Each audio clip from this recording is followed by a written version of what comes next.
I was born in Pembury because my mum had gone hot picking to see her mother, and our house got bombed, so she couldn't go home. She was ready to have me, and she booked into Pembury Hospital. I was christened down in the crypt in St Catherine's, and two neighbours that were walking along were called in as my godparents. That was bombed, flattened, the real church. Wow. Big church. And I used to walk around the streets knocking on the doors with a collecting box, asking for donations for the rebuilding of St Catherine's. But I remember during air raids going down shelters, and on one occasion we didn't get out quick enough and we ended up in the coal cupboard under the stairs. And we used to walk up to the Genia Road, go round the back of the church, and there used to be bomb air raid shelters there. Because we used to run up and run down, and I don't know why, but that's what we used to do. Yeah. Couldn't get in them, because that was all blocked up then. And then go round to the little old sweet shop, get footman's worth of sweets. The bomb sites, there were every 50 yards there was a house down, or 3 or 4. On the corner of Eugenia Road, at the junction of Oldfield Grove, there was a shop on the corner and 3 houses, one of which was my grandmother's. They got bombed. Come up past my house, number 15, you get to where David Mace eventually lived. There were about 4 or 5 houses down there, and they put prefabs on the site. After the war, Eugenia Road, on the 29 in the prefab. Where we live in now, where I am now, if I look out my back garden, that's where the prefab was. There was 3 at our end, and right down the Silwood end, there was loads of prefabs. The old houses was opposite the prefabs. It was luxury really in their day to what the old people living in the houses years ago, where we had a bathroom, big garden back and front, where other people used to just go to the baths or have a tin bath in their front room. You know, it was our playground. All those bomb sites were our playgrounds. You had the church that was flattened. We used to go in there and get down in the crypt and then frighten the life out of ourselves, thinking we'd heard a noise and there was, the ghosts from the crypt. We used to play in the bombed houses down to Cornbury, and down the bottom of near the Beaconsfield used to be shops there before the Goldsworth was built, and we used to play in them quite a lot. If you went down Alpine, there was the school wall was probably about 10 foot, and it was a bomb site in front of it. There was a little linen drapers there. It continued after the war, and then you had the pub, the big. But that wall, it had sort of little notches on it, and you weren't one of the boys until you'd managed to climb up and get on top and get into the bomb school. And we played many an hour, forbidden, but that's where we were.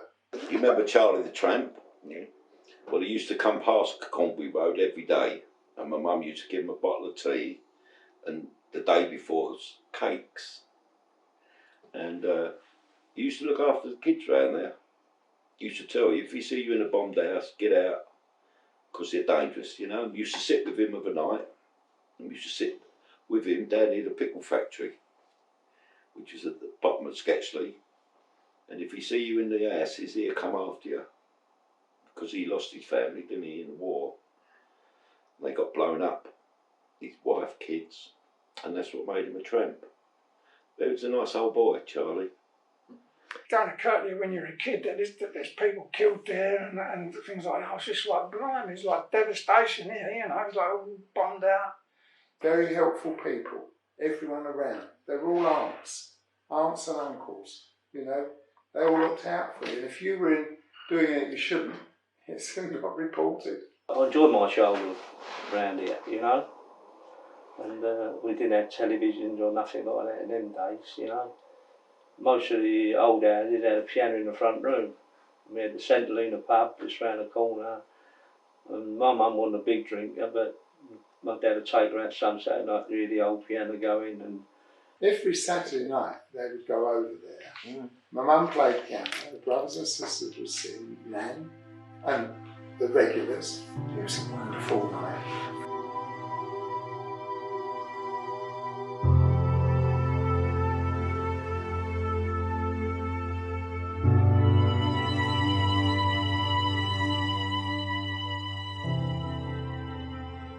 The big shock that came, of course, was by the 1956, the council were talking about pulling down all the houses, and bit by bit, that's what happened. And people were moved out. The whole area went. Eugenia Road, Fawcett, Cornbury, Reculver, Edale, Bracton, it all went. And the breaking up of that community was a sin. The first thing I remember about that was that they cleared all those prefabs. The prefabs that were opposite me in Eugenia Road were all cleared away. Some houses went up, Sketchley Gardens. We moved in number one Sketchley Gardens. We was the first ones actually on Silwood. Well, we was moving into a house from Cornbury. And I always remember, right, I went my mates, and they was moving into a flat. And he said to me, "You moving in a house, fella?" And I went, "Yeah." He said, "Listen, me and my brother's got 2 lovely chickens. They're our pets. Do you think you could take them off us and look after them?" I went, "Oh, yeah, I'll do that." I goes back to school, my mates used to say to me, "How's my chickens?" I said, "They're fine, they're lovely. We ate them on a Sunday." a lot of people went out to Bellingham that way and thingy, you know what I mean? But others moved to different, like Deptford, Greenwich, Blackheath, different places. Well, a lot of people went to Downham because it was Kent then, wasn't it? But most of them stayed and we went on the Silwood.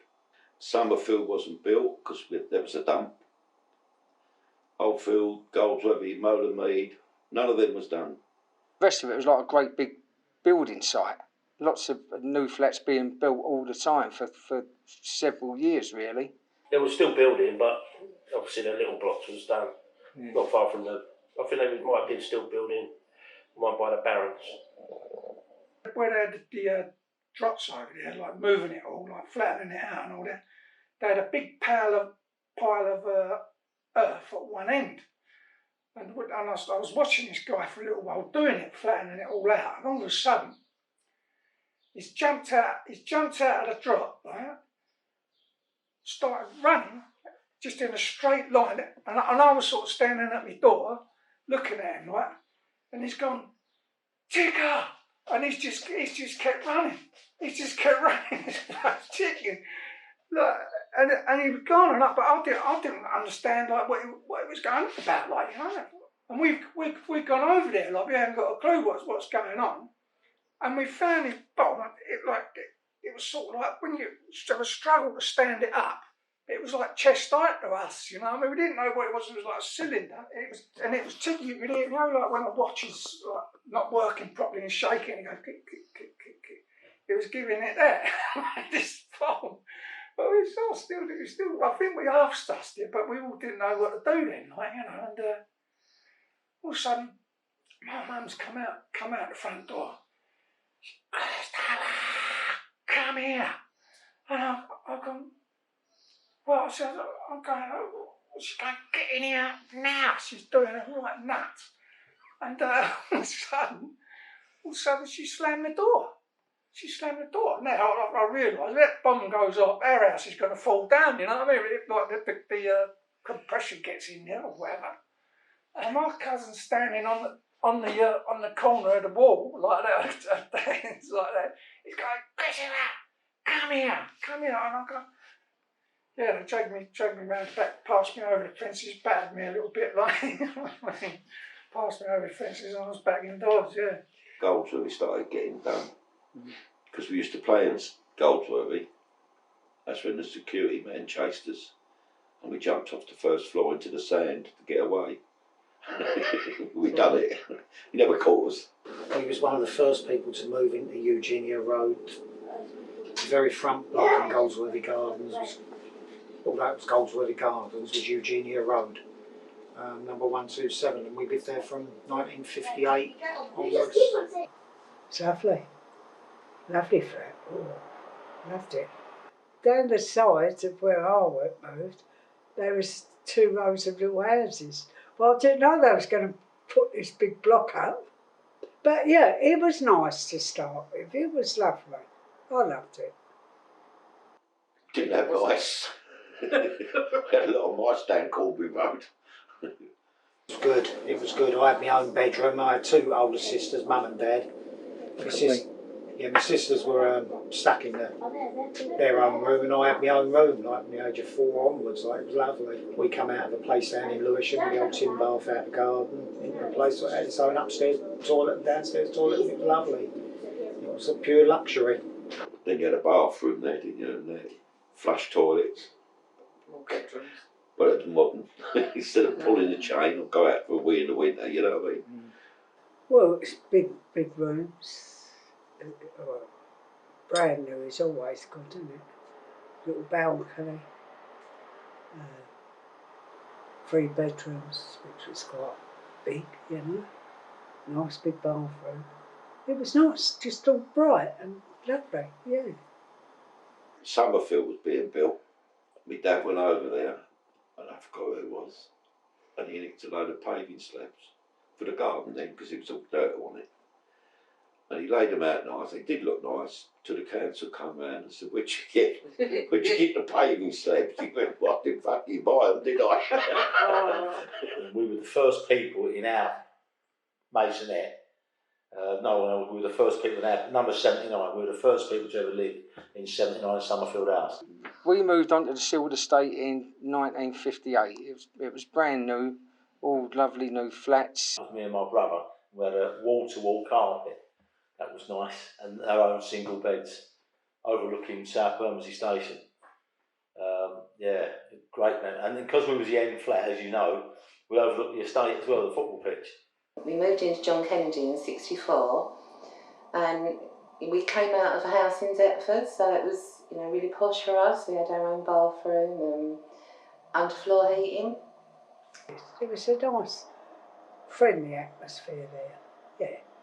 I'm still friends with one of the neighbours all them years ago. Back in them days, when we was out playing, someone would say, your mum's calling, and the parents would come on the balconies and shout the names of the kids to come in for their dinner, the tea, and someone would say, oh, your mum, you'd either hear your mum, or someone would say, your mum's calling, and then you know it's time to go up, because your mum would, especially not for you, wheel or die out. And it was safe. The key's on the back of the door. You know, people laugh today when you say that every single person on our land had a key on the back of the door. You can go into anyone's house. There was no. If my mum went over work, I'd be in with Tina having dinner in there, or Colin Peterson's having dinner in that side. You know, it's a different life today. The atmosphere was good. People was good. I've got on with quite a lot of people there. There was a good little community like up the beak. You know, there'd be all us lot sitting outside the beak on a Saturday or Sunday afternoon, like with their dog biscuits and a bottle of lemonade, and there'd be mums and dads inside having a drink. My mum worked in the beak for 10 years when Jane and Harold had it. So yeah, they had a good little community there. Always happy, always happy. Especially Silwood Estate. I think that I always think of that as the best years of my life, really. For my childhood anyway. You just had to step outside your door and you had mates. It was all 3-bedroom masonettes, all on top of each other, so every house had kids in it, so you just had ready-made mates. Didn't really need to go anywhere else. There's always something to do, you know, even if it was just sitting in the porches, it was something to do, because you'd all be there chatting and having a laugh, and the neighbours who lived closest to the porch weren't too happy. They might come out and tell us to shut up or clear off, then we did. I bumped into a kid there who was pushing cars down the hill, and I said, I've got some cars at home, and he said, go and get them. So I literally went home, and there was a little hill that was probably 20 feet long, and we was racing our cars down there, and I'm still best friends with him to that day. He was the first person I met on that estate, and I still keep in touch. Oh, it's brilliant, second to none. The people around here at that time all looked out for each other, you know. If I was up to no good being naughty, then it would get back to my dad.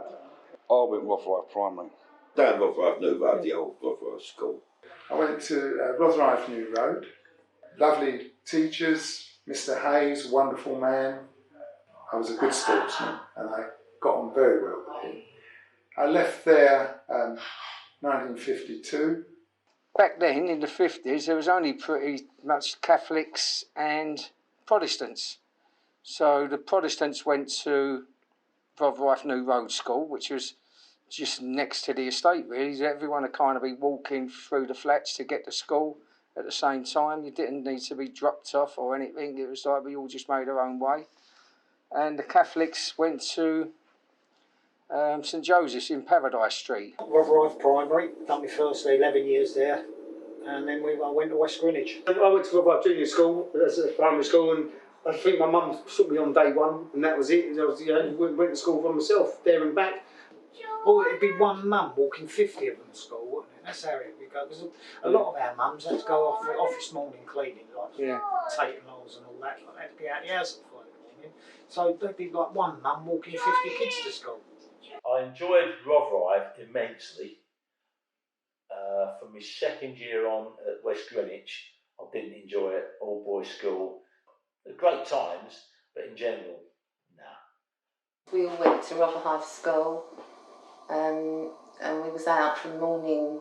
We'd get up in the morning, go out, come in for dinner, go out.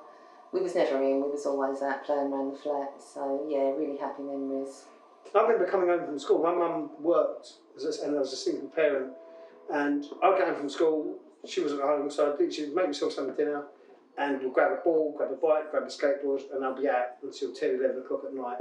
I could just remember getting up in the morning and getting dressed and having my breakfast, and then gone out with meeting all the friends, playing games. We played British Bulldog. We played British Bulldog. I don't know if people remember all these games. British Bulldog was a favourite on the green, around the back of Alpine. Bulldog. British Bulldog. Run-outs was brilliant. Remember all the boys playing run-outs and things. You know, run and hide until you got caught. One person had to go and find you, and then so you dub up who had to go and find, and all the others would run out. The size of Silwood, you can go missing for weeks on end. Knockdown Ginger. Everybody knows Knockdown Ginger, don't they? Knockdown Ginger, I don't know what it's called when you knock at the door and unleg it, you know? Knockdown Ginger. Knockdown Ginger. Quite a lot of that. Knockdown Ginger. Knockdown Ginger, obviously. Knockdown Ginger, that's always a bit of fun. You had to do it round the other block, so where no one knew you. No good doing it in your own block, and just go and tell your mum. Even playing football, cricket, Tin Tan Tommy. Tin Can Tommy. Tin Tan Tommy, can't remember the rules and that, but it's basically a couple of bits of wood and a tin can and a ball. Tin Tan Tommy, you remember that? I can't remember that very well. Tin Tans. You had 3 little sticks, and you had to knock the stick, throw a ball, knock the sticks, and then you all run. You had to come back and try and put. And the person, if I remember rightly, guarded the sticks with a ball. I think a tennis ball or something. You had to run in and rebuild the sticks like a wicket. And the swing, seeing how high you can get, and then jump off at the highest and see how far you could land. I remember Johnny Baxter done his knee in. We play each peach, pear, plum up the wall, and then we used to have the ball where we'd bounce it and put our leg over it, 1, 2, 3, 4, see how many we could get up to.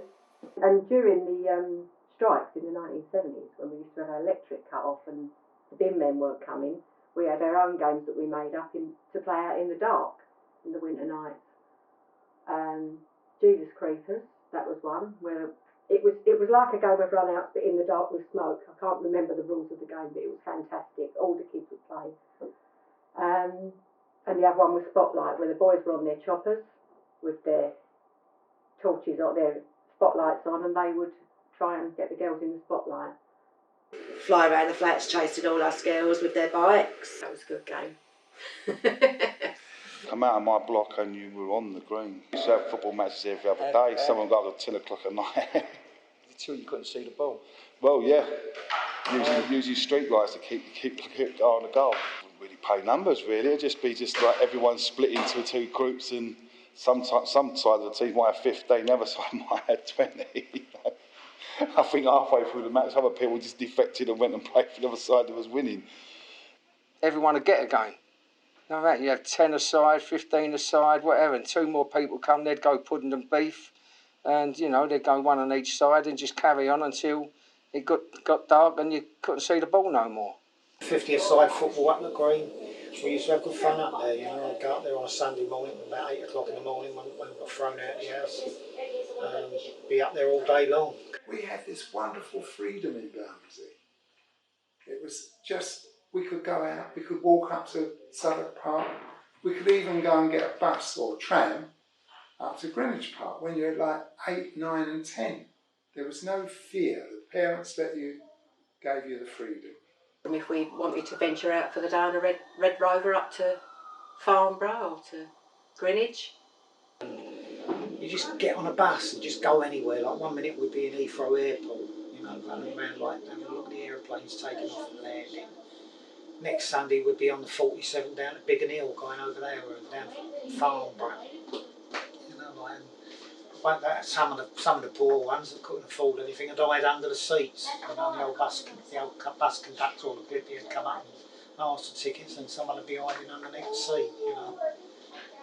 Go all the way to Farnborough, then come all the way back and just stay on the bus and go wherever it went, really, didn't we? We made good use of all our surroundings, and we had a great environment. So, you know, you had the parks, you had the caves and the football pitch, you had a maze of an estate where you could just play games and hide and, you know, and play tag or knock down ginger. Spent all our 6 weeks holiday in Southwark Park. We'd hang out with our mates and we'd go swimming, and we'd go into the swing park when we were younger.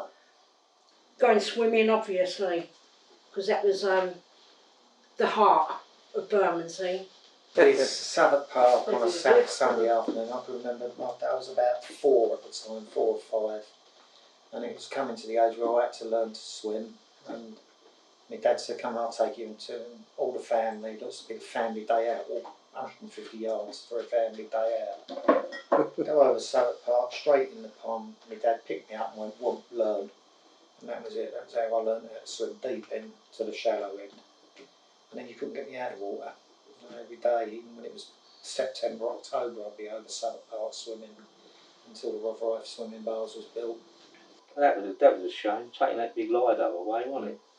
What they had in there for years. The same, we used to go over there in the summer holidays. We was always over there as kids. It was free to go in till about 10 o'clock, and I think it was only about threepence. We used to go in the cubicle, stand up on the thing, seat. Then they'd come along, well, there's no one in there. As soon as we'd let them in, we'd come out with our thingy, come back in. It was a massive pool, wasn't it, in there? Remember the canal up the dog track? On the barges. Push the barges, push the wood off. And old Wiggy, the copper, PLA, remember him? He'd come along on his bike, leg it, Wiggy's on his way. Yeah. I can remember when I was about 8, might have been with you as a matter of fact, or a few of us, when we untied all the barges down at Greenwich.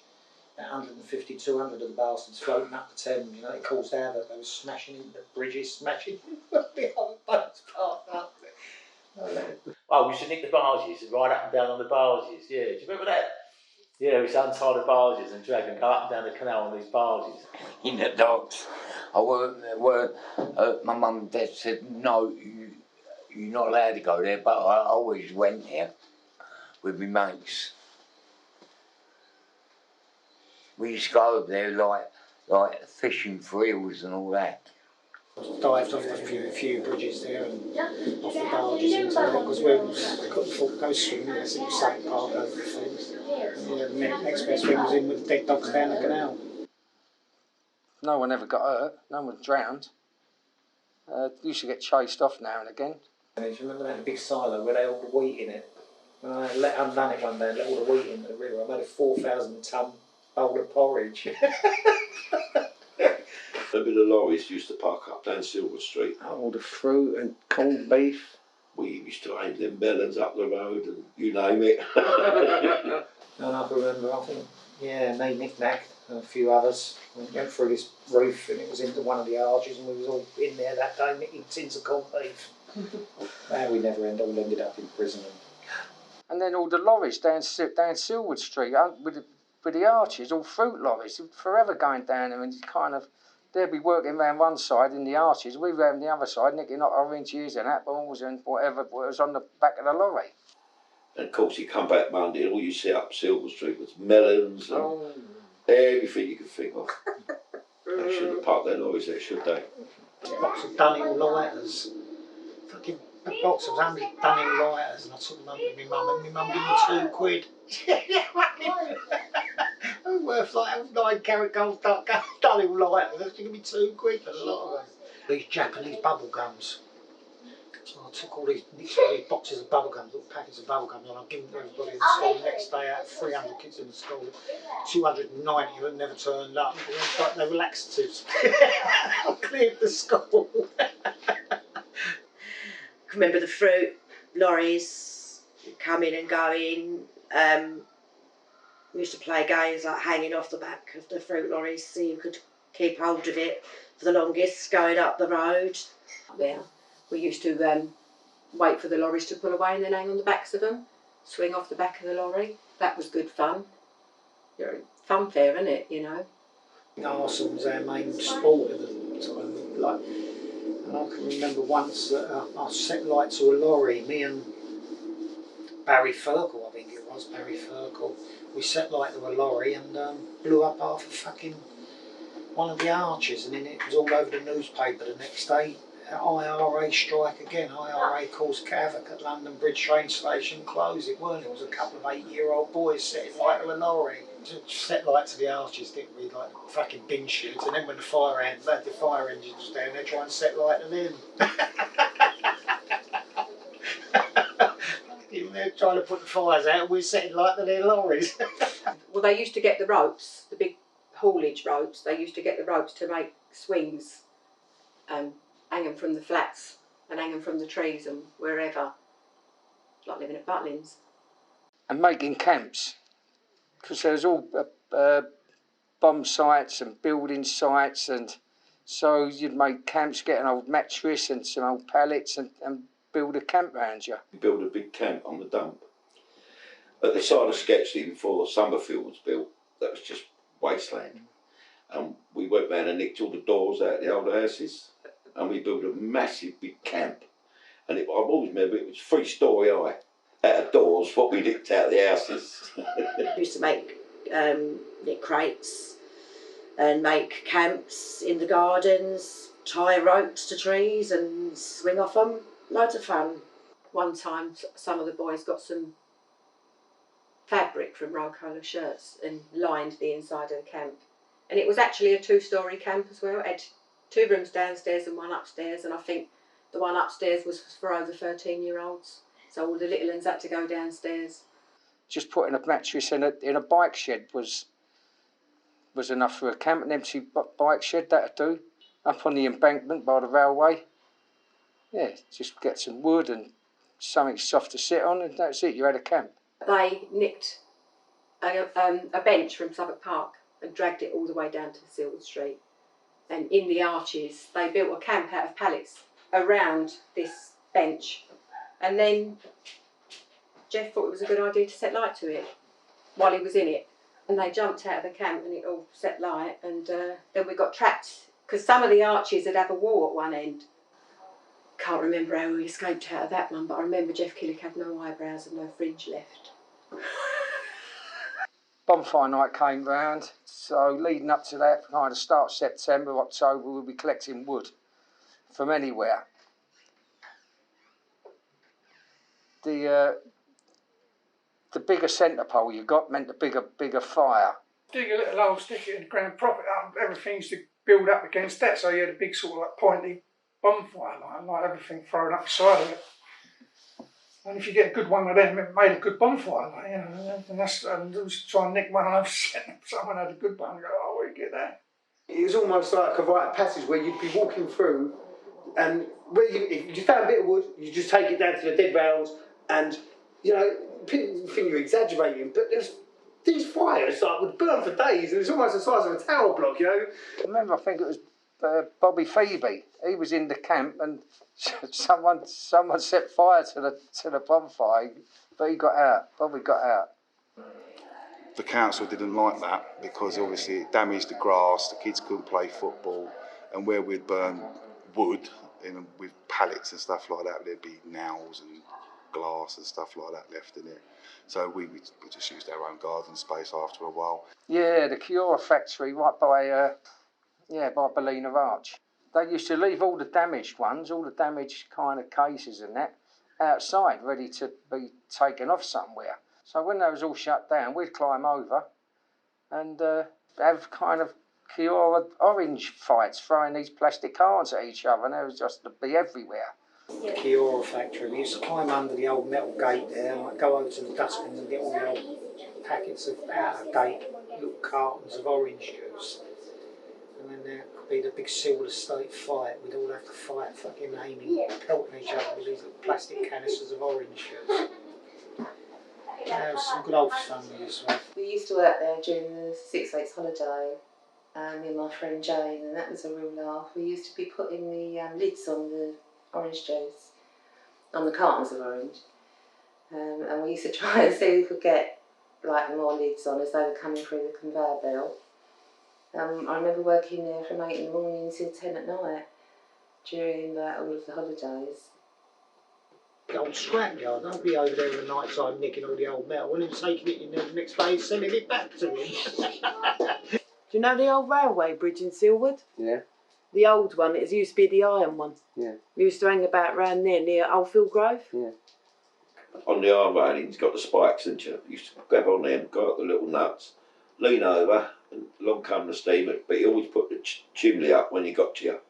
So you went on with a black face, you know, walk indoors, Mum would go, where you been? Say, nowhere, fan. Oh yeah, your face is rotten. The iron bridge, that was a proper no-no when I was little. Don't go over the iron bridge. So it was like, what do you want to do? You want to go over the iron bridge? So me and a couple of others went over the iron bridge and promptly got lost for hours.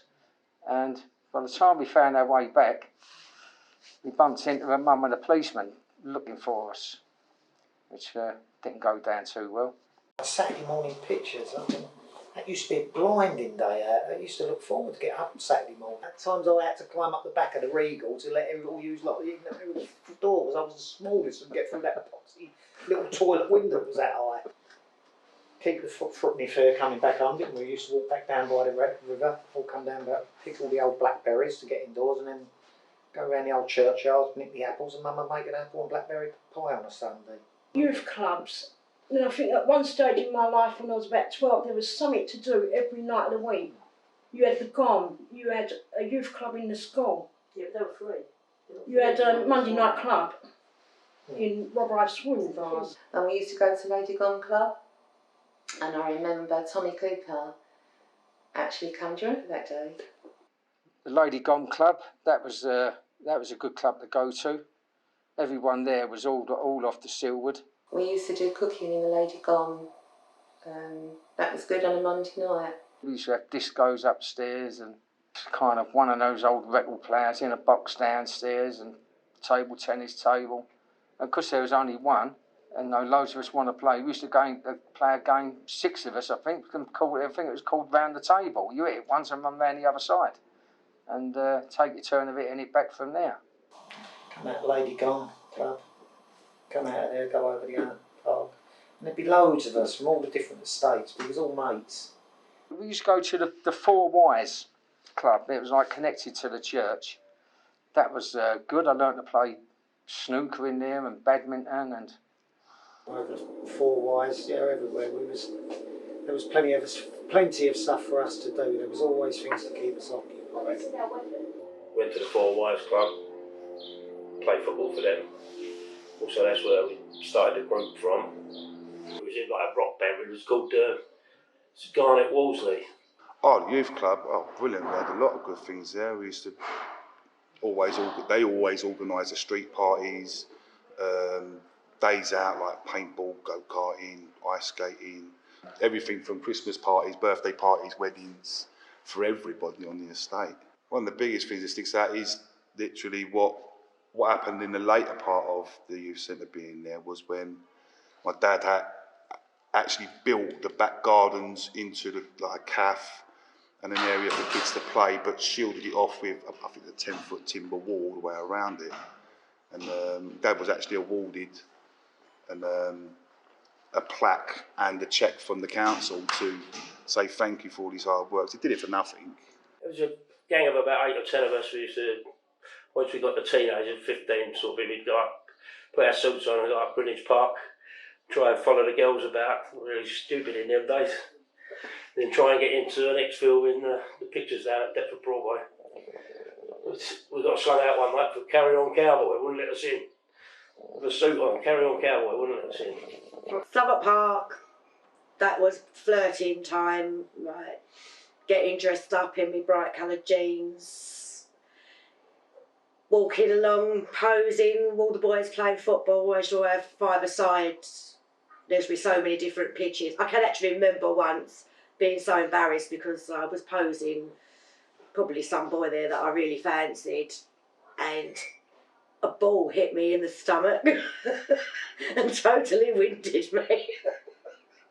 She used to climb up down by Norwood football ground up in the old sidings there. And I can remember Billy Pitts and Fred Baker walking through, coming from the beat going home. Half pissed on a Sunday afternoon, we put the detonator on the floor and dropped brick down on the top landing. Bang! Fucking, how we never killed them with heart attacks, I don't know. Bunking in Millwall. Oh, mate, that was bunking in Millwall. Sometimes it was easy. Sometimes there's a lot of messing about. You had to get over the canal, get over a fence, get through a fence, and then get over another fence. And I remember I fell on one fence, and I still got the scar under here where I landed on the corrugated iron, like a curved scar. I've been going, well, I'm 75 now. I've been going about 68 years, and I'm worse now than I was years ago. Yeah, I used to go down the old den with my dad. I go more now because the boys are season older. Still go quite a lot. I don't really go much weekends now because as I was just saying, I'm on a caravan now down in Sheppey. But I was a season ticket holder for a few seasons. Four of us bunking in. All of a sudden the geezers come out of a guard dog, shouted at us. They all stood still. I legged it and the dog chased me and bit me, some Alsatian guard dog. Set about me. Bit me twice. I was up the hospital all afternoon. We used to go and watch them down the dog track sometimes. Stand up on top of the hill because you can see into their ground, couldn't you? The first half would be up in Peter Copper up on the hills, looking at the first half from up on the sidings, the railway sidings. We used to do, stand outside the Blue Gate to half time, and they used to let us all in for free. Yeah, home and away. Absolutely. Never missed a match when I was 15. Once I'd started work and I could afford it. My uncle used to play for Millwall. Who was that? Bill Hughes. You know, I see all these men coming, walking onto the estate. I say, you know, Millwall's on. So then we hear all the cheers. It's really loud. You know, even with the windows shut, you can hear them, and you're like, I don't know. It's kind of good. It's kind of part of living here. Thing is, as it got towards when we started to get a bit older, to like 13, I do remember a few. There was always punch-ups, wasn't there? I was involved in a few of them myself. There was always punch-ups, everyone gathering around for a fight. But I remember when the older boys started fighting, and it started to get a bit serious. I remember when I first moved here, a big newspaper clipping came out saying the Silwood Triangle, one of the worst estates in England. I can't remember what newspaper it was now. One of them papers. I think now we could have sued them because what they said about our estate was absolutely disgusting. And when my son read it,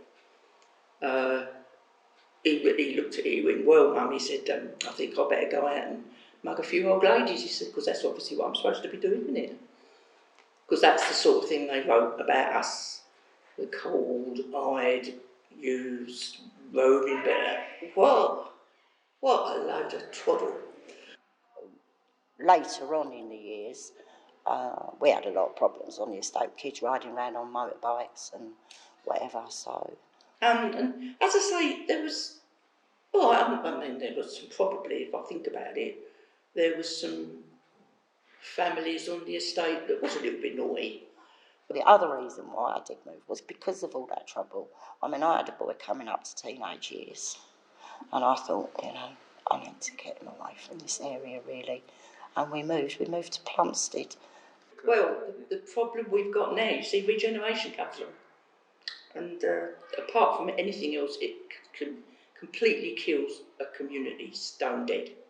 There is no other. Even if you've got people that live there before it, during it and after it, the community itself is gone. The community spirit, you might talk to the people that you know, but the community spirit's gone.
Change must happen.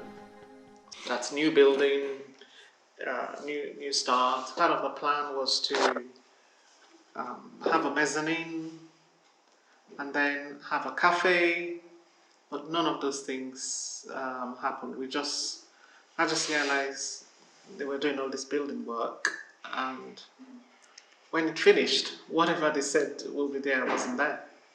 With all the houses, of course, came more people, more cars, and that was actually the big problem because finding a parking space became very nightmarish. Old estates, it was more people conscious. People around, people knew each other, people live in watch outs for each other, you know. But with the new one, people they're just there, they just kept themselves to themselves. we are trying to have meetings. We're trying to, right now as we speak, there's a youth club going on, and we talk to parents to say, come and join the tenants and residents group. It's such a struggle to get people out of their house to even come to meetings. The community is full of all the different groups that you can get in any other place, but we can't seem to get everyone together to, unify and do things. Well, as you know, Silwood comprises multicultural, it's diverse, which is beautiful, but that diversity is not, we don't really see it in events that we plan. We only see, for example, if we do an event, we only see maybe the older age group or the very younger one. We're missing out that huge chunk of the middle people. How long have you lived on Silwood Estate? 10 years. What's your street? Alpine Road. Alpine Road. I grew up there. Whereabouts do you live? Cranemead. Cranemead. Yeah. This is the 8th year only now, because I moved here when I was 1. So you've lived here pretty much all your life. What's good about living here? It's like, there's loads of people around here to meet, and most of these people have kids. So do you go out to play on the estate? No. No? No. Why? You're not allowed? No. Or you just don't want to? Not allowed. The kids' futures have been sacrificed for buildings. Yes, houses are popping up everywhere, but it's all the green spaces, all the parks that are being converted into estates. All the projects that is run here has to be community-led, and it's got to be the people who would work with the people to get it done. I mean, the future of the estate really is about people coming together and people knowing that there is a space here, where there's a platform here where we can meet and talk and socialize. So I think if more people turn up to those meetings and they know what is happening in their community centre, I believe that will bring about change. As I grow up, I think in Silwood Street, I think everybody might just want to hold hand in hand, in harmony, just peace. Silwood Street. Such a shame, it really is. Especially when you think of how they broke up our community, and most of us never really got to see that again. So I've moved many places over the last 20 years and never really felt that where I was and where I moved to, that we had that community spirit like we used to do here. We always look back on them times as happy times, always. It's not, whenever I think, and I always think of it as being sunny. It probably weren't all the time. But when I think back to Bermondsey and playing in Gardensworthy Gardens, was just like getting up to mischief, having such fun and laughs, and always being sunny. It probably wasn't. If I could move back to the Silwood tomorrow morning, how it was 50 years ago, I'd go. I wouldn't even think twice. Yeah, best days of my life. Happy memories. Happy memories on Silwood, got to say. Yeah, really good experience growing up there. Wouldn't change that side of it. And, it's a learning curve, isn't it? You learn off the people. Until my mum passed away a few years ago, we always referred to it as home. Down home. I love Silwood. This is home. This is always, doesn't matter what area, what period, will be a community.